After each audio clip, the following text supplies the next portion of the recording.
You just got to knock out the traveler's request.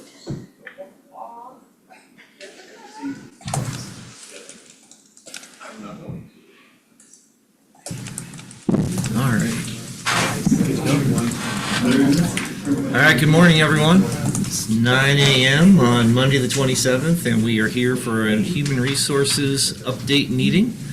So with that, we'll turn it over to Director Holmgren. All righty, good morning, Commissioners, and everybody else. Thank you for attending. Start off first with, I understand last week was a very busy week with all the planning, so hope it went well, and looking forward to working with you all to figure out the best way forward. So as we work together to schedule meetings to get business done, we're not contributing to y'all being overloaded and not having enough time to get stuff done. So not a problem. Looking forward to our follow-up meetings next week. One brief update before I go into the agenda for the next iteration of finalizing policies 500 and 600. That'll come after that special meeting that's scheduled on the 6th, because the elected officials need to make some decisions at that meeting then that will impact and influence kind of the final drafting of those two policies. So that's where we're at with that. I know policy revision and development is a big priority, so just letting you know that that's where the status of that is currently. So I haven't talked about it in a hot minute, so just wanted to provide that.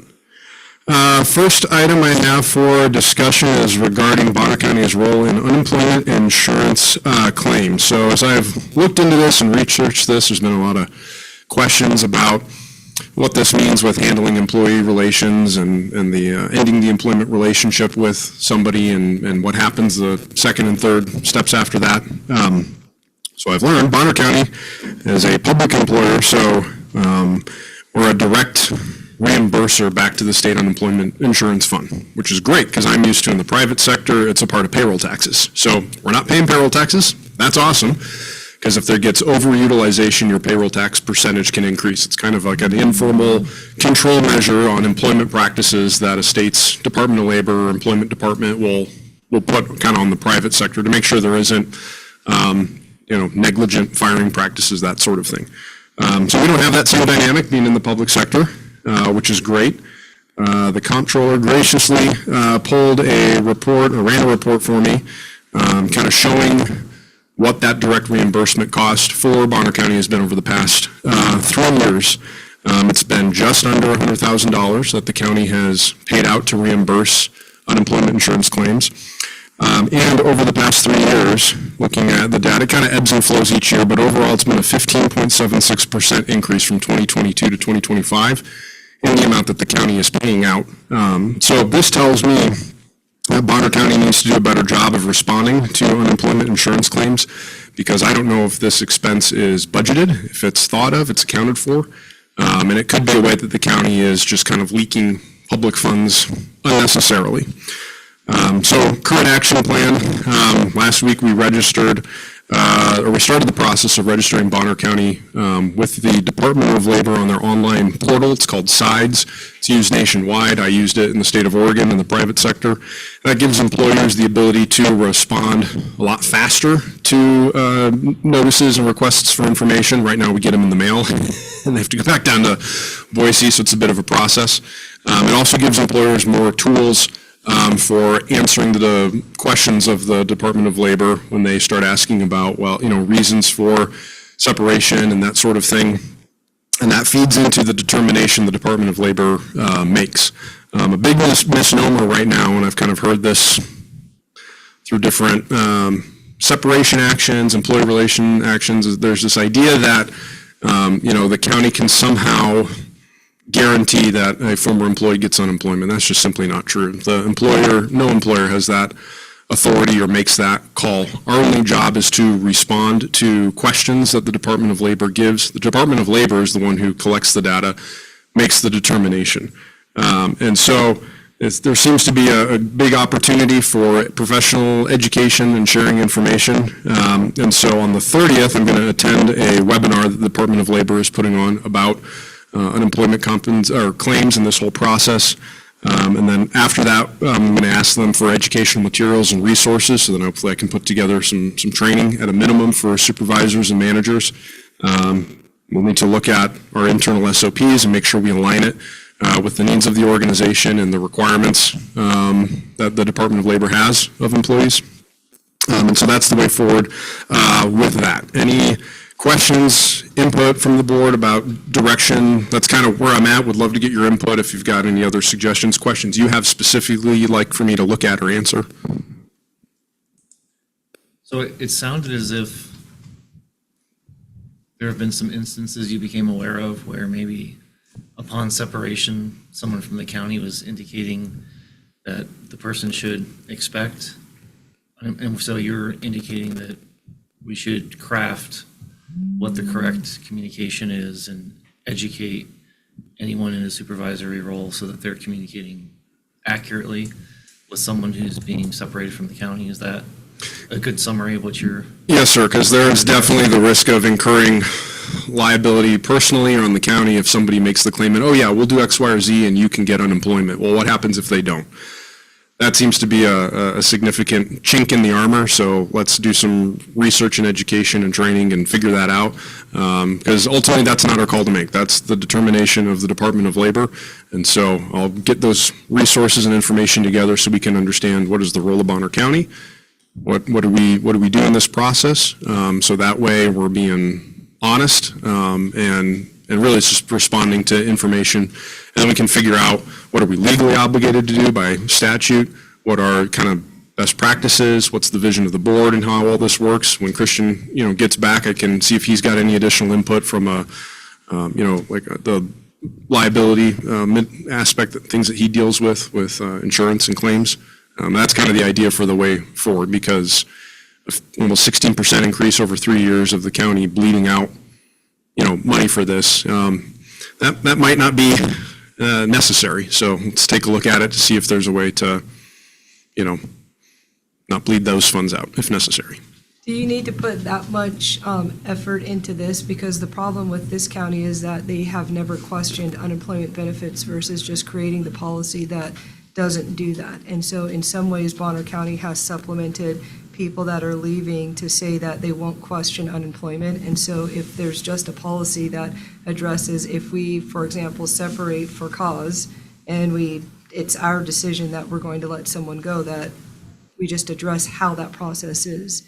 Because currently the county doesn't question any unemployment claim, which does lead to problems. Because if there is a separation that is justified from the county and you don't question unemployment, it can negatively impact your employment claim itself.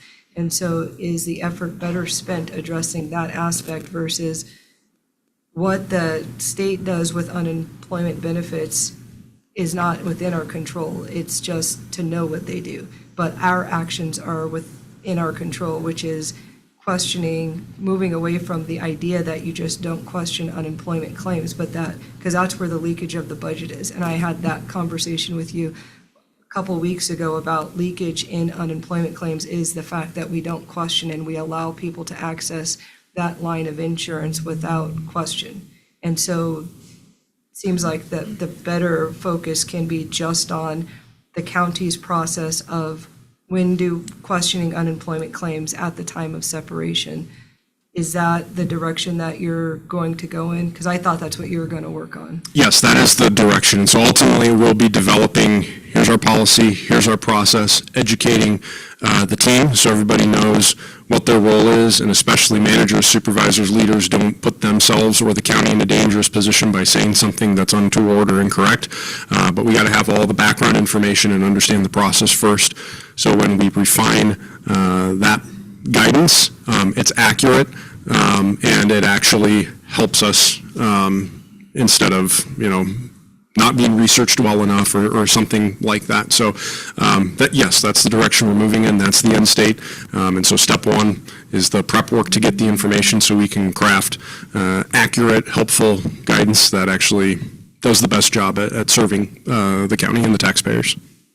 So just boiling it down from my own mind, because I've never dealt with this personally, from a very simplistic perspective, with an end product, end result piece, basically an SOP that's sort of a checklist to what Commissioner Williams is saying, that you go through that, and when there's a claim, validate or verify certain data points to make sure whether the claim is actually accurate or if it's something that we should recommend the state deny. Is that sort of the process? Well, the conversation was, the problem with the county is we have to have consistent of when we are, comes down to the reviews within the county, especially when you're separating someone, what your documentation is in writing before, which is not as much of what does the state do with unemployment benefits as it is how the county handles its staff. So for example, the reason given, the written stated reason for separation. That, but 'Cause I've plus seen those issues. the employment, so if I'm headed towards termination and the county lets me go, what the county needs to have is a better process by which we have identified, why we're letting that person go, because there's a lack of documentation from the supervisor desk file, which is non-existent in most people's areas, to be able to say this is the direction versus just coming to the board saying, I would like to let go of this person, this is what they did.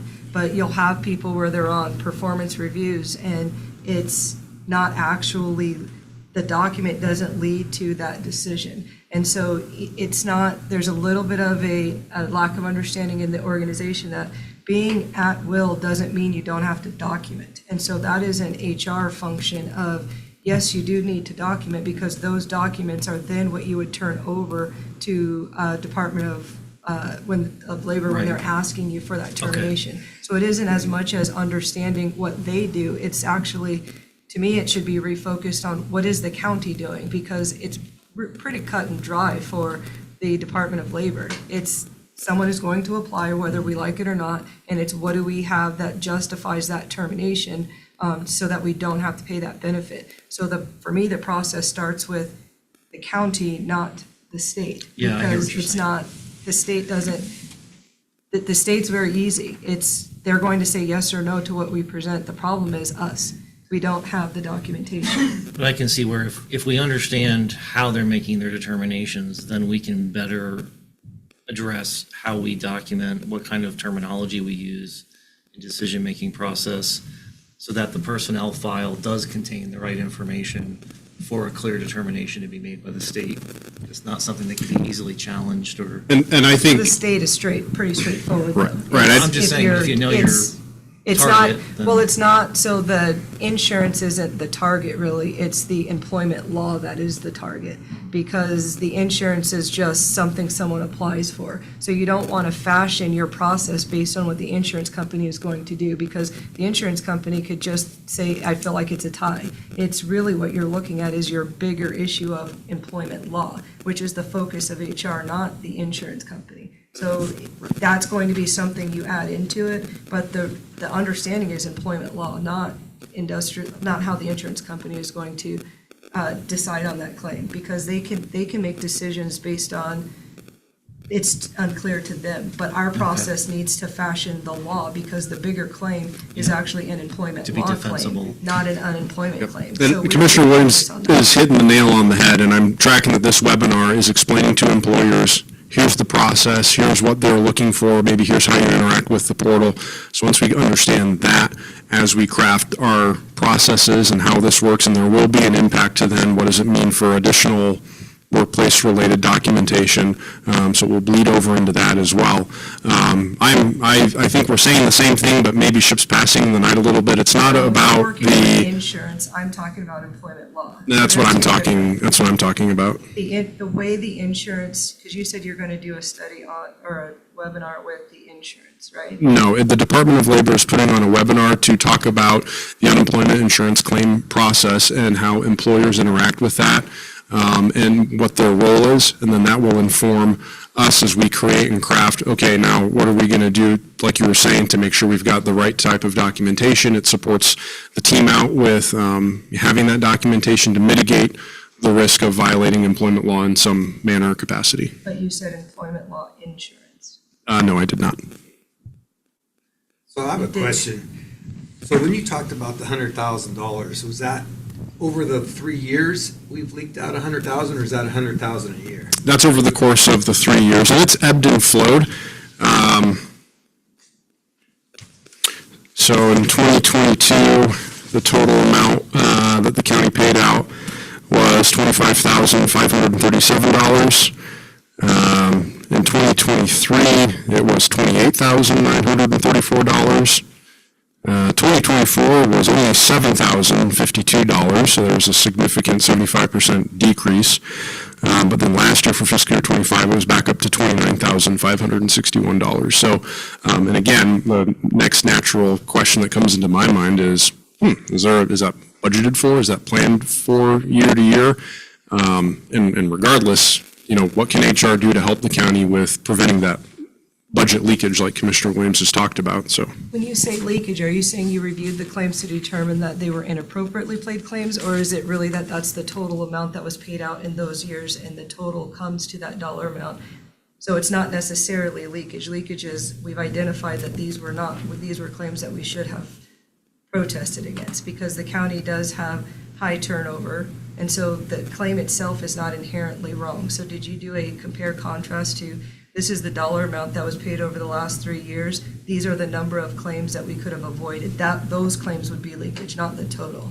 So can you clarify, please? absolutely. So yes, it's the total amount paid out from year to year, and we have no information, no systems, no processes of any of that. I mean, all of them could have been good. All of them could have been unnecessary. We don't know. That's why there's the need for this to tighten the shot group and realize, okay, we need to figure out what's going on here because right now there's no provision of anything in place. And so for those claims that shouldn't be paid out that are because Bonner County doesn't have any internal systems or processes, well, that's a problem. And that's where that leakage comes from. And we don't have a way of knowing right now to what extent it is, but there's something there. And so what HR can do, as you've been mentioning, is really helping the managers and supervisors to comply with employment law, have effective systems of tracking and documentation. So when there is the decision to end the employment relationship, a manager, leader can do it with confidence, with documentation, and then our job is just to submit that, and then the Department of Labor makes their decision. But there's a higher likelihood of the county having to pay out money unnecessarily if we have no documentation, like you've mentioned. So there's a possibility of leakage out of the line. We need to be clear, there isn't a $100,000 of leakage. There is $100,000 of paid claims or benefit to the uninsured. You don't know the percentage of that money that is leakage. You want to address potential leakage based on the lack of policy and procedure. That's important to clarify because it's not $100,000. It's just that's what we have paid out.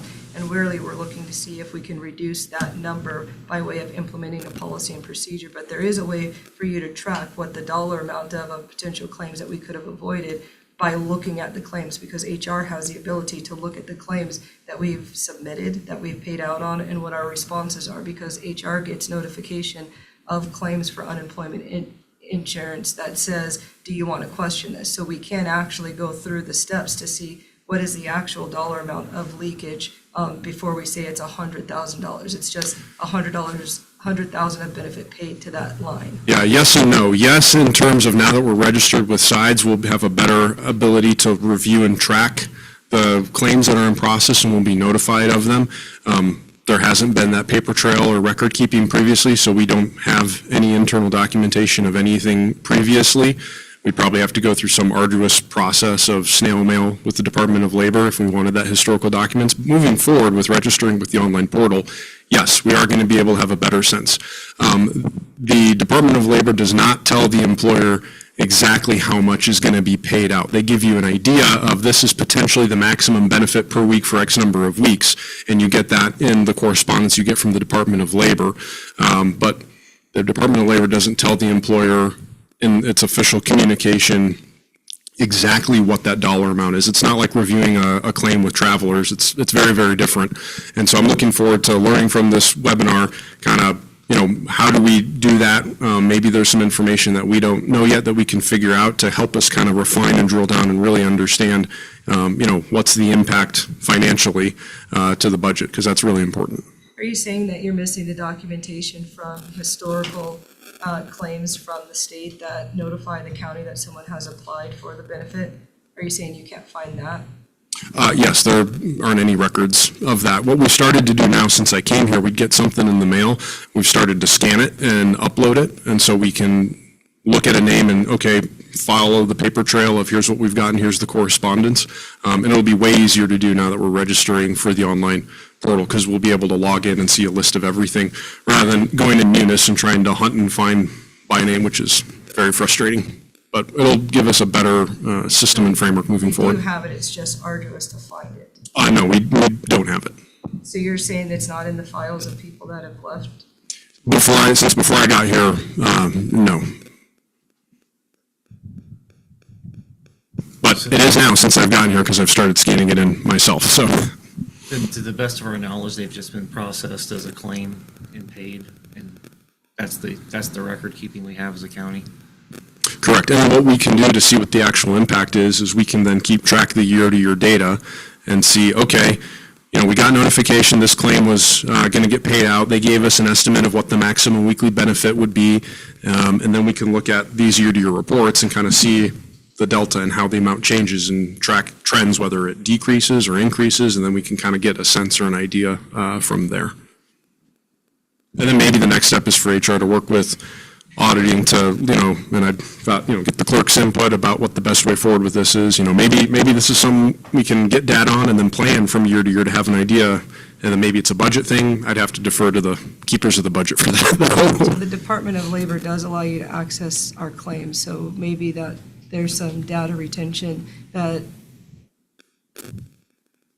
we have the data, we have availability to get the data so that we know that. It's just maybe an understanding of how do you interact with the Department of Labor for that. So, because I'm hesitant on putting out a figure saying that the county has $100,000 of leakage when we don't know that that's leakage. It's $100,000 of cost, and you don't know because we haven't done that research. But there is an ability for us to actually do that research before we put a number out.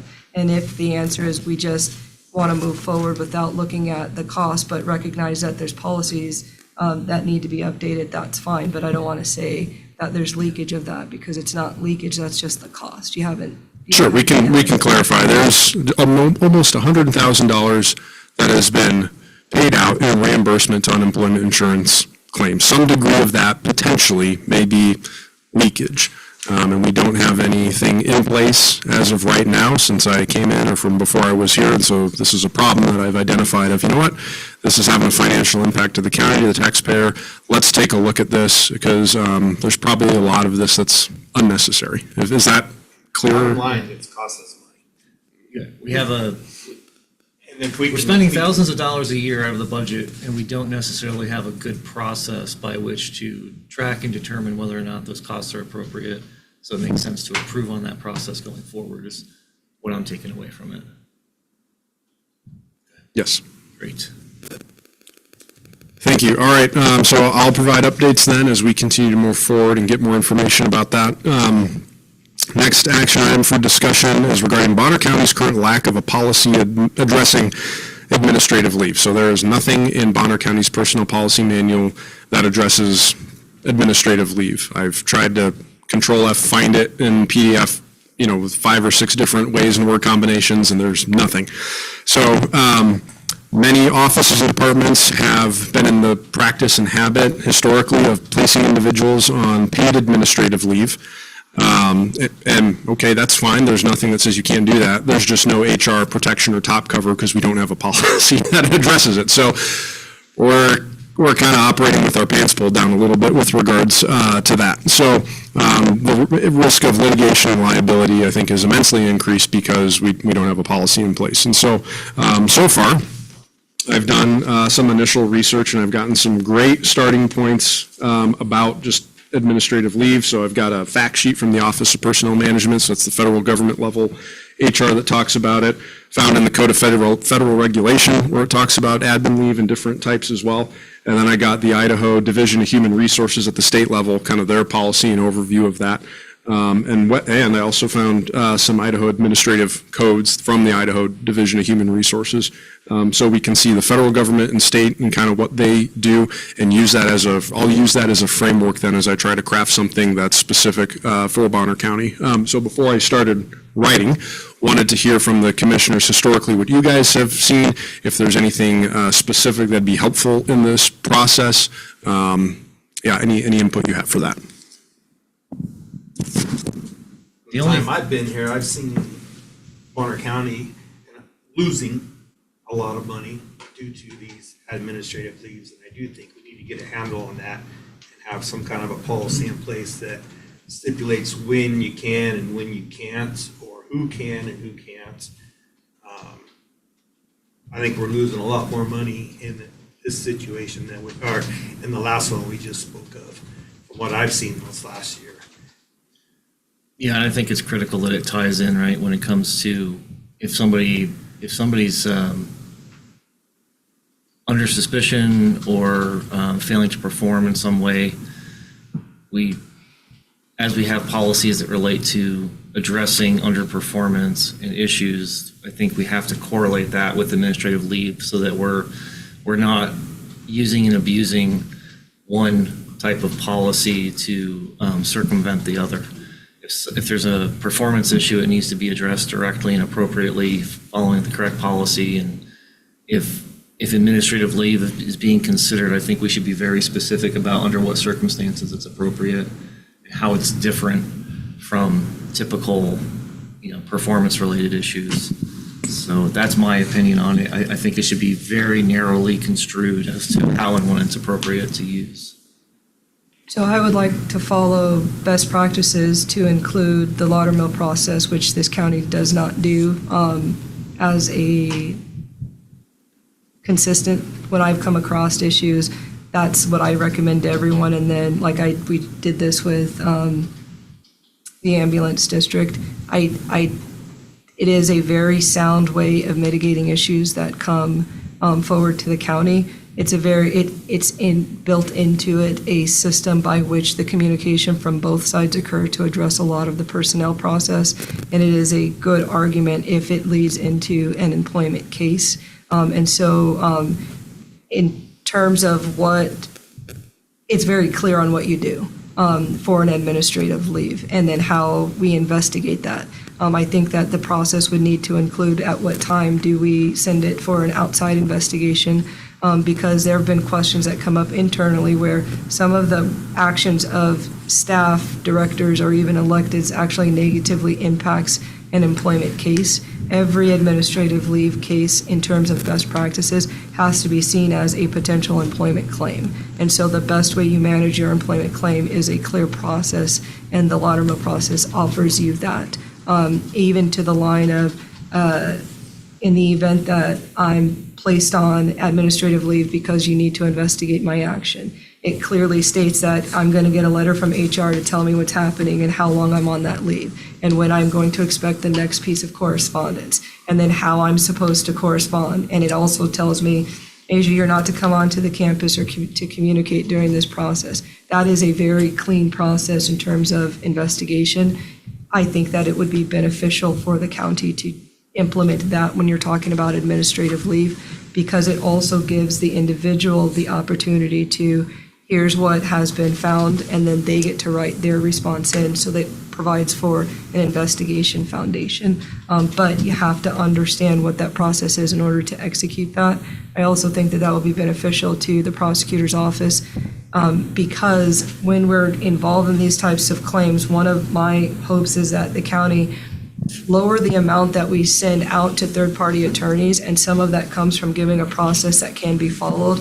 And so there can be collaboration between HR and legal if you follow a process that's intended to essentially be your legal argument for issues. And your legal argument can always be that the person didn't do it and they're coming back to work, and then that serves as the kind of that name-clearing aspect that the individual often seeks. So it works for both sides. And so that's what I would like to see HR take a look at. The other thing I think that county commissioners need to address is the process by which elected people put someone on an administrative leave without the knowledge of the board. And that is a kind of a board legal question of, the board gives authority for the person's position, And so when that salary is there, but then there's an issue with a person being placed on administrative leave, how does the board become aware of that? And in some cases, we don't want circumventing the HR process, but it's that sticky situation of elected versus budget versus HR versus personnel. And so there's so many little pieces in there that's going to require, I think, electeds to come together with a meeting of the minds maybe every year of, we'll accept this as the process, because that's where you end up with leakage from the budget when someone's on an admin leave and it's not very clear to the county that this is occurring, because we're not the managers of, we're in a hard spot because we manage the budget, but we don't manage that aspect of it.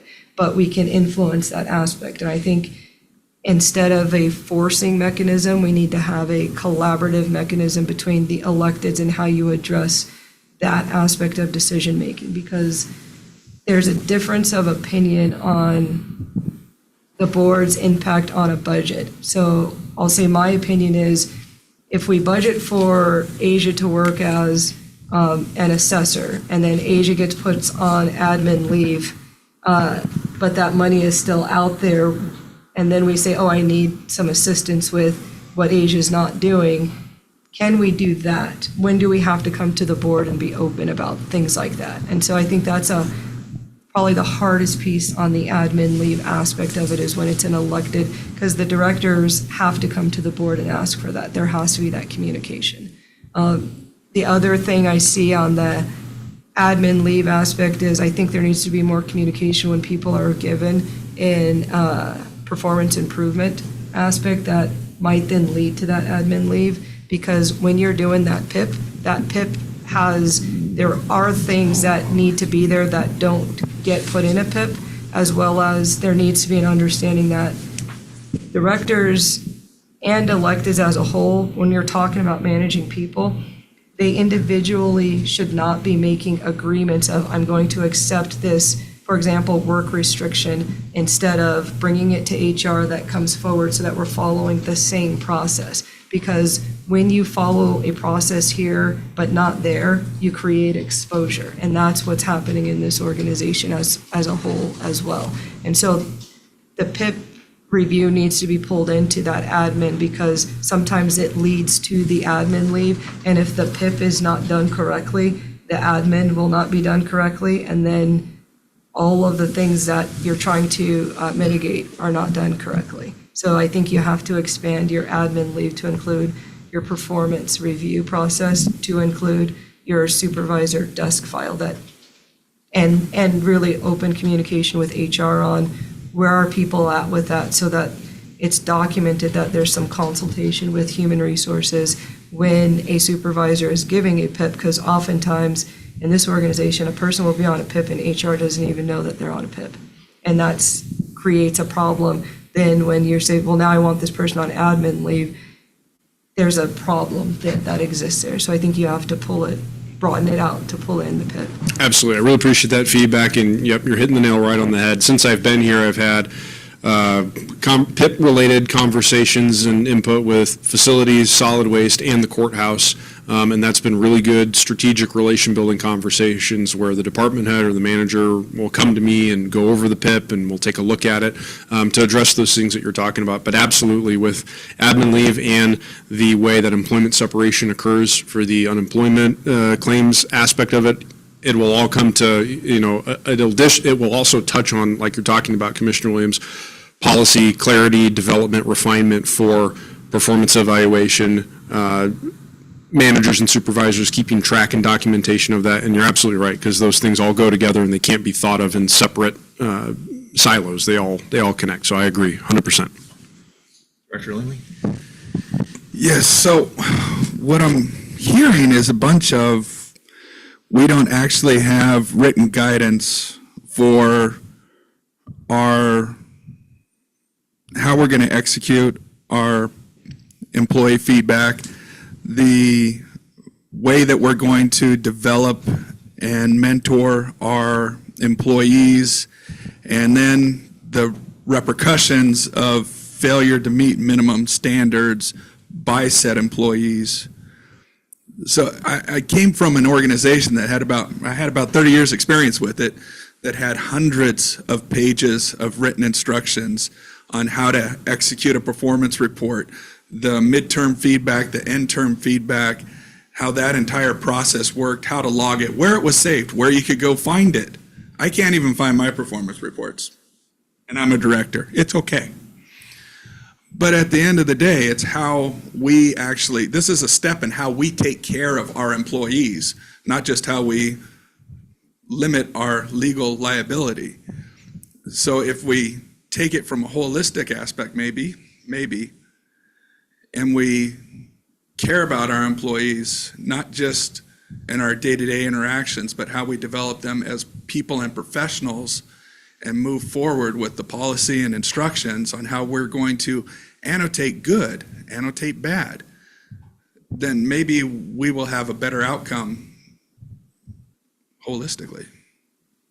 Yep, you're absolutely right. That's part of it too. The goal here is culture within the organization. So you got to have people who are great performers that you recognize and encourage, tell them they're valued and appreciate them, compensate them appropriately, and then they're motivated to stay at work and do a better job. And so it's how do you evaluate performance to reward? How does this tie into compensation and whatever that looks like? What happens when you separate or terminate the employment relationship? You know, the mitigation aspect of it. So yes, absolutely, it's all inclusive, and you got to eat the elephant one bite at a time. So that's the approach. I agree. The foundation 100% is success planning for our staff.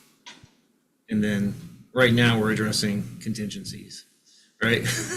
when all of our best desires and wishes have failed, that we have a problem, which fortunately is the vast minority of what we deal with. But I agree, we don't want to lose sight of the fact that our focus. But I also understand that 10% of your people take up 90% of your time. Yeah, but you're right that we don't want to lose focus, in my opinion, on the fact that at the end of the day, we're trying to do success planning for everyone to have a future and a long-term career with the county, because that benefits them and it benefits all the customers that we serve when they're doing their job and enjoying it and doing it well. So I agree, it's a good reminder of where our focus should be.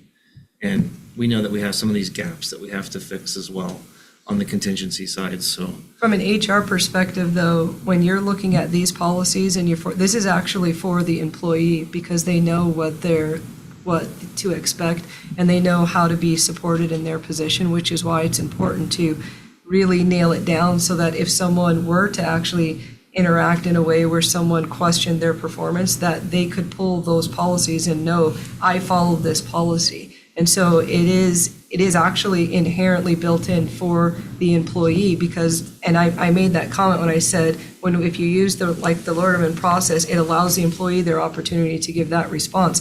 And it can be the thing that reinforces they did the right thing, or it addresses, this is where we need to do a corrective action. It works for both of them. But the lack of a policy in the county actually more negatively impacts an employee than it does the employer, because the employee has the uncertainty in the job, which negatively impacts everything, versus knowing for sure this is the process. And they goes hand in hand to know what the rules are of the game, because you feel people have expressed this, of feeling like they don't know the rules of why did this person get to do this and not this person. And so this way it's addressing the foundation, and it's mitigating for all of the interested parties. So are we trying to decide which end of the elephant to eat first, or? Because it sounds like we're picking little bits of policy that are involved in the entire HR process of life cycle management and talent development. We have to go through all of the HR policy. The manual itself is very outdated. Oh, it is. And so when you're looking at what policies to address, you're going to pick the policies that have an impact on you the most right now. And so right now, what you've picked, you have to decide where to start. And you're going to start with what's the biggest impact to the county right now. And the policies that Director Holmgren has brought forward are policies that the county needs to address for both employee and employer at a significant level, because we are trying to revamp our employee evaluation process, which we haven't been doing as a county for years. And in order to do that, these policies do have to be updated, and you do pick what you're going to work on first based on the biggest impact to the county. And I know it's a daunting task, don't get me wrong, but when I've done program development, we started with a framework, and then we started filling in the infrastructure, and then we got down to the, what kind of drawer pulls we're going to do. And it feels like some of these programmatics are more which drawer pulls we're going to use over how we're going to execute the entire program and what the You're not drive wrong. and That's a fair determination is. comment, but there's also, there's a foundational piece of information that we didn't talk about at the beginning of this update meeting, which was that HR is working right now on modifications to policy 500 and 600. So we're trying to build from the base, like you're saying, because you're right, we can distract ourselves with small details here and there without looking at the bigger framework if we're not careful. But what's really happening is a couple of things are occurring simultaneously. And so I think we didn't do the big program management heads up display, here's where we're starting, here's what we're building to kind of conversation in this meeting, so people don't see everything that's being worked on at the moment. So that's, to your point, we can't miss that. And I do apologize if my comments do seem a little bit critical of the process. I'm trying to get my head around it, and then at the same time, everything that I say is for the betterment of us as a team and our people. I You're don't not disagree with wrong. any of it. There should be a framework and a process where in the HR update, they're saying, this is the process and this has how we're going to move forward with developing the framework, because it has to be built on a firm foundation.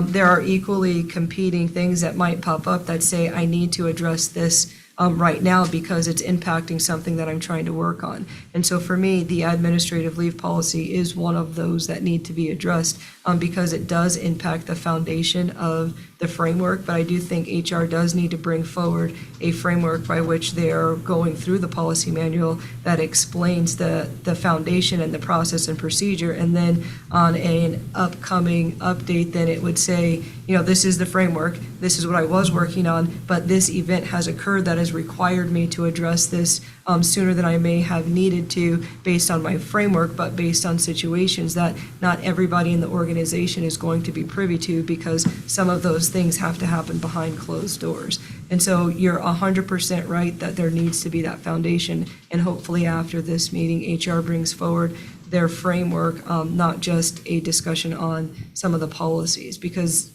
I think that that's important for the organization to know what's being worked on, and the way in which they're going to execute that. Because being a learning organization and forward-thinking and forward-looking and having situational awareness all leads into minimizing our crisis management necessities and gets us into, okay, up ahead, I see a slight speed bump coming with Jimmy, and we're going to approach it X, Y, and Z way. I've already coordinated with his director. His director's online.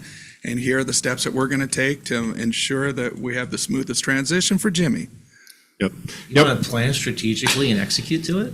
Sir, Is that what you just said? I read a book once. and I stayed at a Holiday Inn Express. I'm sorry. No, thank you for your input, and I apologize if my first comments weren't clear. And I've inherited an exploding fire hydrant, so step one is to get the water to stop. And so policies 500, 600, and 700, which address employee classification, compensation, and benefits, are the immediate foundational fix. That's the concrete slab that's chipping and cracking. So that's got to be addressed first and foremost. And then as we become aware of more things, we start to figure out how to prioritize it in support of the overall direction of mission. I apologize if I didn't make that clear at the beginning of the meeting. But yes, it's beautiful when you can start from scratch and build it the right way. But 9 times out of 10, that's not reality, and it's dealing with 5-meter targets, knife fights, and then going from there. But I agree. Thank you for your input. Next item, I believe that Bonner County is in serious need of some clarification about a relocation assistance or allowance policy. There are several offices and departments that are in the habit of slapping language on a job offer that says, yeah, we'll give you $3,000 to help you move, wherever. That's nowhere in policy. Yes, sir. I need to pause you for a minute. Was that on the agenda? I believe, 3. you may, Volunteers and interns? Nope. That Did would the be agenda get number modified? 4. There's a revision. Oh, He just skipped the volunteer one. Would you like me to print you a Volunteers copy? first. I'll go to the live version. Somebody gave me a copy and it's not accurate, so I'm gonna go back to the electronic format so I can get the current. Okay. They did not update the electronic inside the web. If you okay. clicked it in the Google Drive. So that's not, okay. All right, sorry, please continue. I have an outdated agenda apparently. But his third item is volunteers and interns. If we could do the volunteers and interns to follow the order, that'd be great. sure, I can follow the previous version.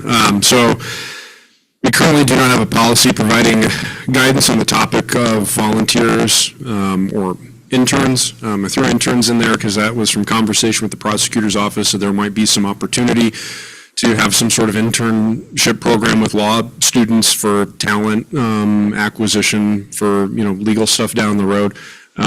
So Bonner County has quite a few volunteers that we interact with in an official capacity. So I know the sheriff's office has volunteers that they interact with, emergency management services has volunteers, and then all of the boards and commissions that are created, delegated, are all volunteer members of the public serving in a non-elected official capacity, official public office type capacity.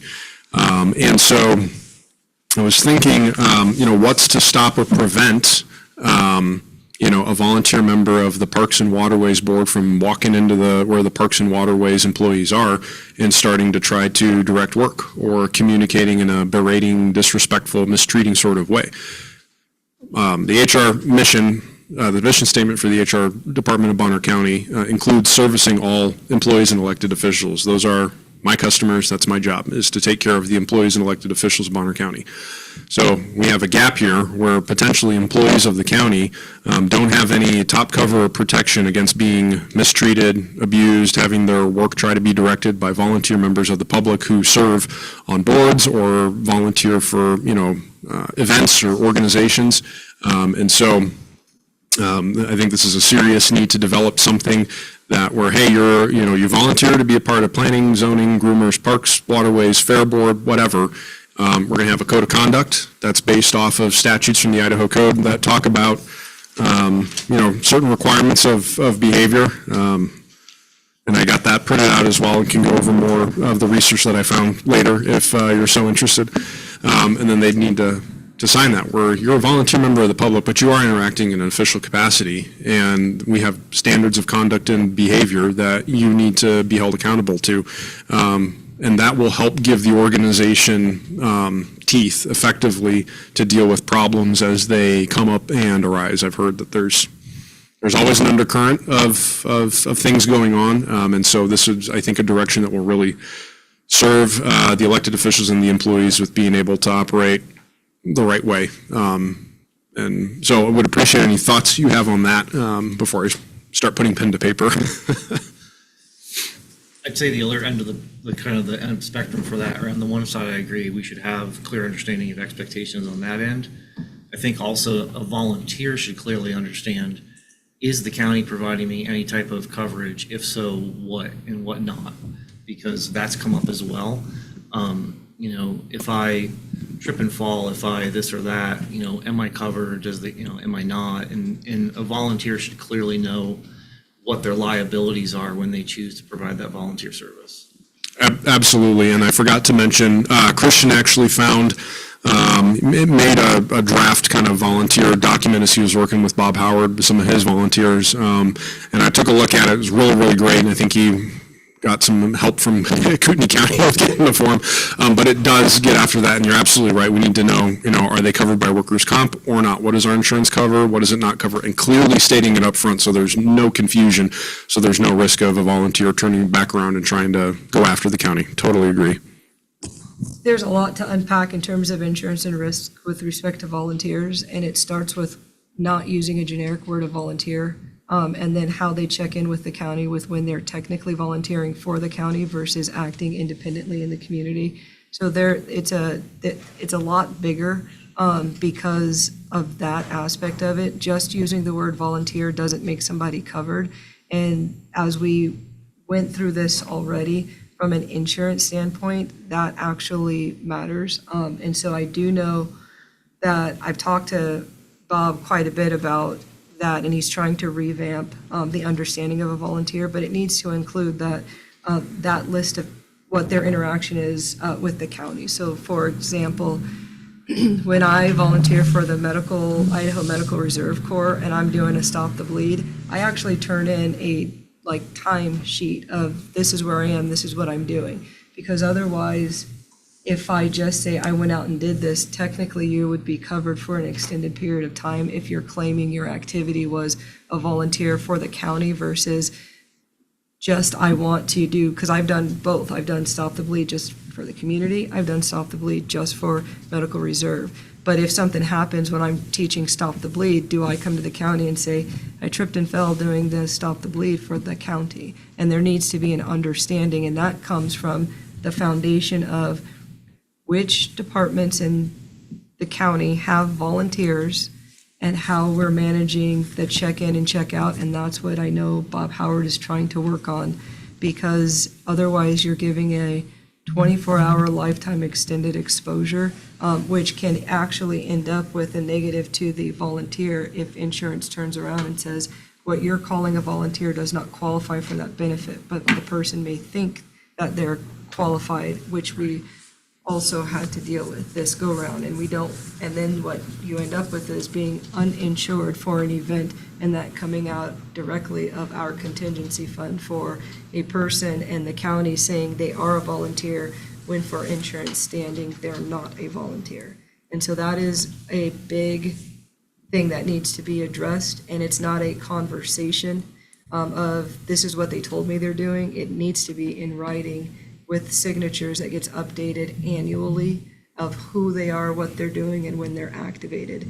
And then we go back to our insurance for, are we covered for these activities? Because some of the activities that we're calling volunteers don't get to access lines, and you only know it when you file a claim. And in our case, we're fortunate that we did not have some claims, but there needs to be work with who are these people, and that departments and electeds can't just say you're volunteering for the county, that we need a process by which we are officially recognizing people as volunteers.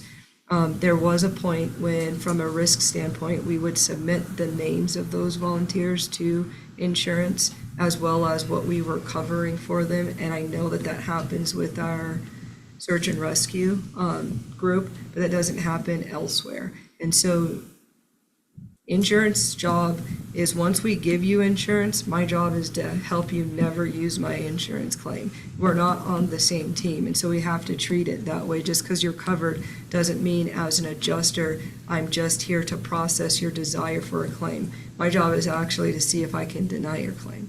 And if I can't deny your claim, to mitigate the cost of that. The volunteer is a huge risk for the county, the way that it's been run. And I know Christian was working on how do we as a county nail that down. But it can never be that the county agrees to say we're going to buy a policy and it was a gross misunderstanding of self-insured. You cannot sublease your self-insured status to another group.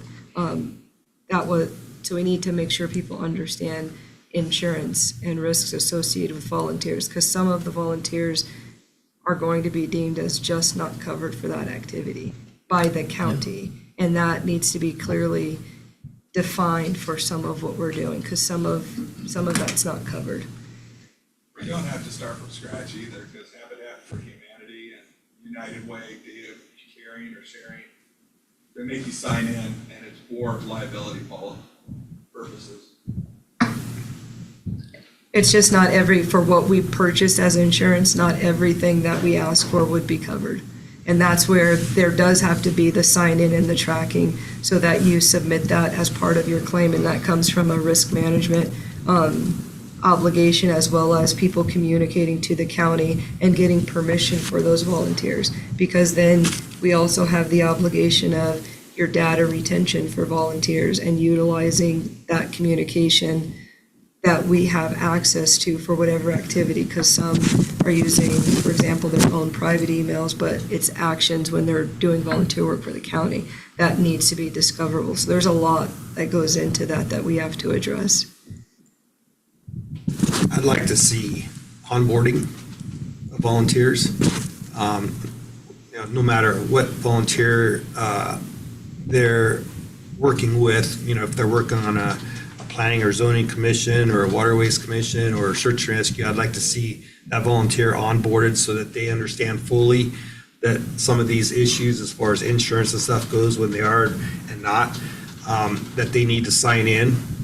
They need to understand what's expected of them instead of just being brought into the first meeting or the first board meeting that they attend and they learn on the go. I do think that a sign-in sheet would be good, or some kind of a documentation of activation. It depends on what they're volunteering for, is how it's going to work, obviously. They're not going to be activated to come into a planning commission meeting, but they do know that is their responsibilities when they get that notice. But a sign-in sheet, I think, would be helpful so that we could look back real easily without having to look at roll call or something like that and just see who was in attendance. If somebody claims that they tripped and fell or something at a commission meeting and they weren't there, it's like, well, it would be great to know. And also, I think it'd be a good idea to have some kind of a signed contract with the volunteers and the county. That would include that ethics and other items that they have to read, and they're fully aware of what's being asked of them, and has their signature on it so that there's repercussions for their actions and their behaviors, no matter who they're volunteering for. And I think that should include, obviously when volunteer is on duty, if you will, they're a representative of the county, and they need to fully understand that. I think that needs to be brought into that onboarding process, and anything they say or do negatively could impact the county. So I think all parties just need to be fully aware of what's expected of each other. HR has to make sure we're following the line of, you don't want to do too much to where the person turns out to look more like an employee versus a volunteer, because they're distinctively different. And so we want to make sure we're also walking that line correctly, because volunteers are not employees, so they're not subject to a lot of some of the things we would do in a onboarding.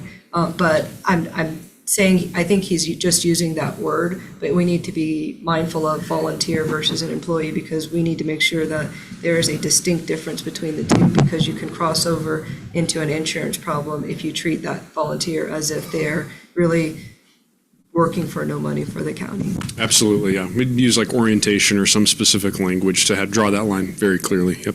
And I understand we've got about 4 or 5 minutes left and want to be respectful. So I know we're going to have to. That's fine. I apologize that I didn't That's okay. have the updated agenda, but now that I see that we're on 4 instead of 3. That's okay. The last couple of ones were low-hanging fruit. The last question I do have, I'd like to get addressed and get some guidance on, is desire expectation for HR risk training at monthly department head elected official meetings. I've heard a rumor about this. Nobody's told me exactly what the expectation or the desire is. There's nothing planned for next week, but I've already started to try to reach out to some people I've been told did training in the past to get information, but I'd like to hear what you'd like to see for that. So when we moved from we're on Safety Plus, the expectation was HR was going to provide the training for HR-related topics, and that risk is supposed to provide the training for the safety-type topics. I did speak with Christian last week about the fact that we have not rolled out Safety Plus, and I have asked where's about the collaboration between HR, risk, department heads, and electeds of what training they're looking for. But there are some courses that are already loaded on Safety Plus. When Christian returns, it's supposed to roll out. There needs to be, HR needs to take the task on. In human capital management is the job of HR, and the more education and training that HR gives to staff, the better staff actually feel in their jobs that help the whole process. And so he was asked to reach out to HR on what courses, if any, you wanted loaded in that system, with also an understanding that in-person training for some of these topics is a valuable tool versus electronic, because electronic historically on all trainings, not talking about our organization, but people in general, is fast forwarding through the end of an electronic one just to say I did it, versus what can we do that's memorable, that allows people to fully understand it. I think this organization is hugely missing. People get elevated to positions of supervisor, manager, and director, but they're not given tools to be those. They're being elevated because they're good at their job, but with their job comes the human capital management piece that is not being trained to. The other thing is the recognizing of, as people get elevated, some people verbalize, yes, I may be the director, but I don't know how to do a budget, and I don't know that training. And then bringing that forward of how do we get people what they need is what your office is responsible for. Risk needs to also collaborate. And I've talked to Christian on, when you have a workplace injury, for example, your after-action review or your root cause of something may lead to a safety training that dovetails into, let's prevent it and let's do an HR training on that as well. And so that has been missing to include, there's some crossover with emergency management risk in HR on, I said it to Christian last week, you can't just do one fire drill in this building and count it as safety training. There's more to that needs to happen. And identifying through those trainings what you need to bring forward to the commissioners to say, for example, I said, where is the stair evacuation tool? It isn't that we leave someone up in the third floor waiting for the fire department to get here to move them down. We need to identify there's a hole there and how do we fix that hole for safety, and then we train the staff on how to do things. We're missing that piece of it, and so hopefully when he gets back, there's that collaboration, but there's a lot of onboarding from HR that is within the wheelhouse of HR. Awesome, thank you. Do you want specific HR training to be scheduled after the elected and department head meeting, and do you want for HR and risk to trade off month to month? So my opinion right now is we should discuss that at the next elected and department head meeting. I personally would like to have at that next meeting a conversation about how we revamp those meetings to gain far more value out of the time that gets invested. I personally don't think they're very valuable the way we run them right now, so I'd like to see us modify the agenda and the approach and have an open conversation about what people would find more value in at the next meeting, because right now I feel like we're not utilizing that time well, so I'd like to adapt it and get input. So that's what I'm gonna, my personal update will be to ask for input so that we can modify the agenda if the board agrees to do so. Yeah, because at one point, we tried to say, bring forward issues, concerns, budgets, but it just turns to be more of just a conversation that doesn't move things forward. But equally, because for me, all of what happens in that meeting, we don't need everybody to be here for, like, I'll be honest, even in this meeting, it's people have stuff to do. So what is the point of our meetings what are we trying to extract? In the bring everybody together meeting, to me, it feels like those could be a rollout of a training versus tell me what you did, because tell me what you did should happen throughout the week, not everybody come away from your desk and tell the whole county.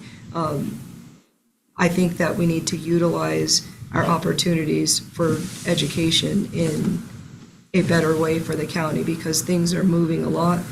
I have a particular concern about AI's advancement in a lot of areas, and we're not hitting the mark on human capital management and how to best do that, and to educate people how to, once we onboard a person, whether we like people or not, the cost is already assumed by the county.